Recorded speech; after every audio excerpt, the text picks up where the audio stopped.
All right. So we're going to do decay today.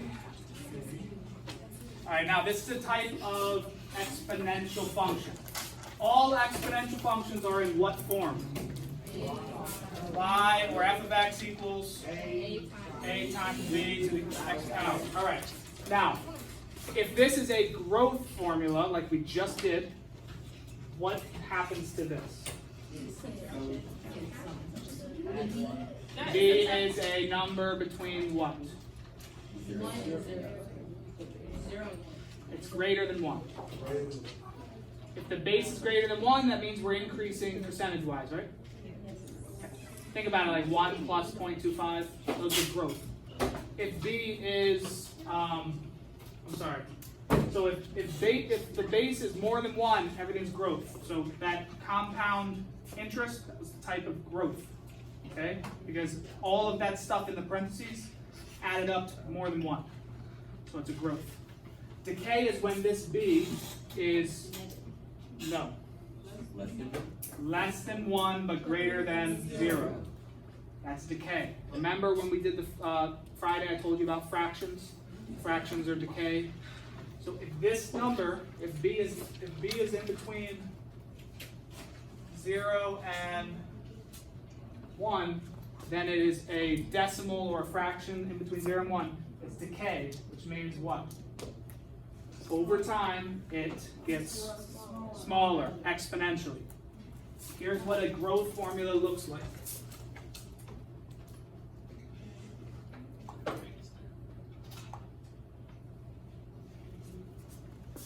Okay, what is my asymptote? Y equals 0. Good. What is my domain? Real numbers. What is my range? Y is greater than 0. Okay. That's growth. You see how over time it gets higher and higher and higher? Decay. It's the same function, but reversed.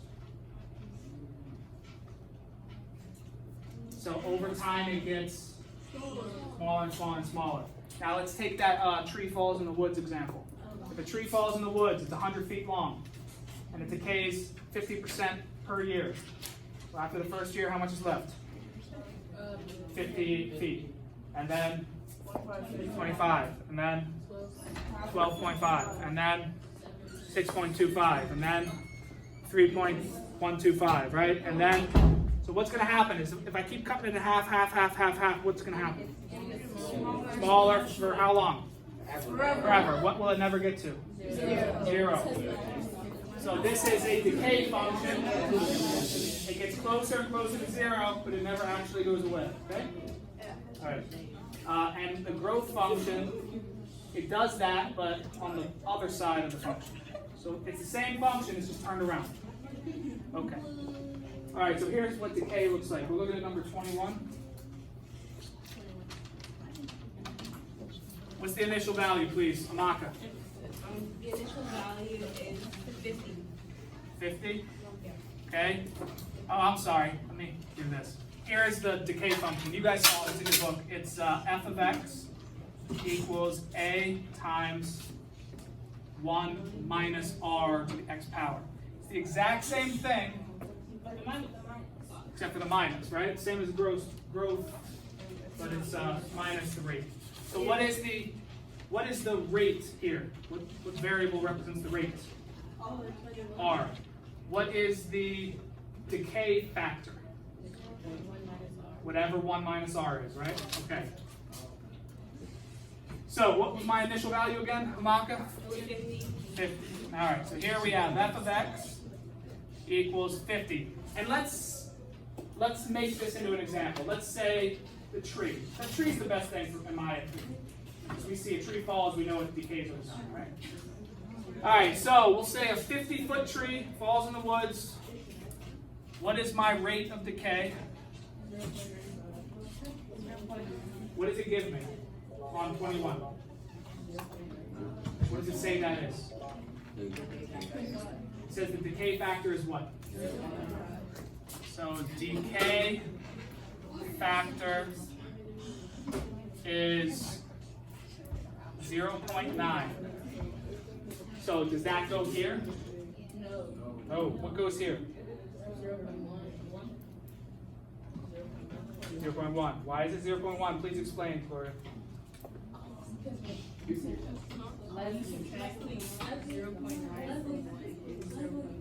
Yeah. Whatever this is,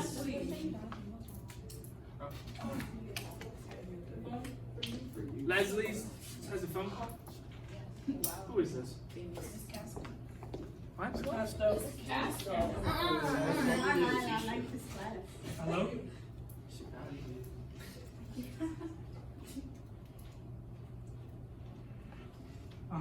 Okay. She need to come to the main office. Does she need to come down?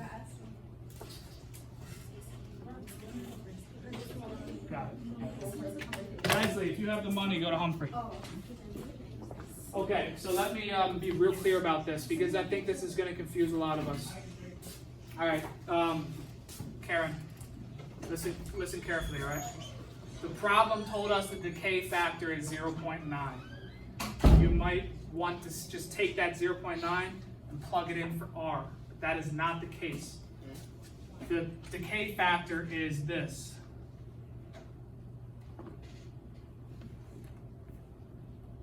It's all of this, okay? So what if 0.9 is my decay factor? I'll go one step up. What is my rate of decay? 0.1, because 1 minus 0.1 gives us 0.9. Does that make sense? So they gave us a decay factor, so from that I know that my rate has to be whatever I add to this to get 1, right? Does that make sense? So if I'm decaying by 10%, what is left over? 90%. So this represents how much is left. The decay rate is how much we're losing each iteration. Does that make sense?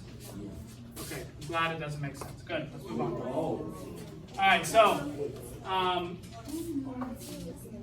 what other information did he give us? Nothing, right? He gave us the intervals, correct? I don't know if we have time. We do. Okay. So if I wanted to know how long, what this would look like after 5 years, what would I do, Nathan? You have to add 5 in place of X. Substitute 5 in for X. Okay. This question is asking us to do something totally different. Okay. If I graph this function, which you guys should be able to do, if you graph this function, it's going to be a decay function. It looks like this. Okay? The question is now asking us, what is happening between x is less than or equal to 4, greater than or equal to 1? Also, it's asking us what's happening when x is greater than or equal to 5? Yeah. No, it's 5 is less than equal. I mean, X. 5 goes here? Okay. So, 6? 8? It's saying, it wants to know which interval is steeper. That's what it wants to know. So if we look at x is 1 and 4, so here's 1, 2, 3, 4, 5, 6, 7, 8. Okay? This is x. Between 1 and 4 is right here and here. Is that steeper or less steep than between 5 and 8?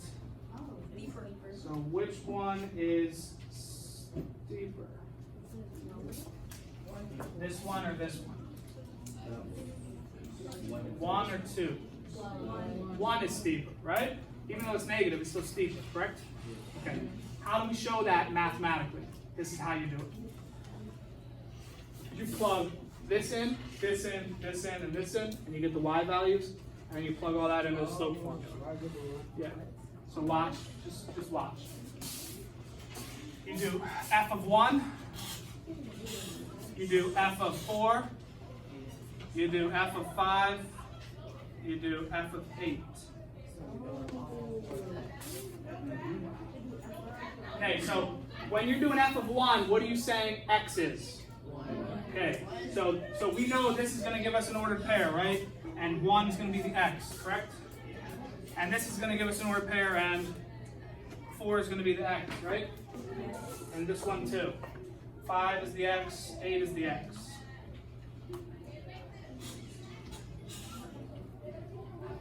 We just have to find the y's, right? Well, how do you find the y's? Plug them in. To which function? This one. Okay. So on your calculator, I'll show you the shortcut. Go to y equals.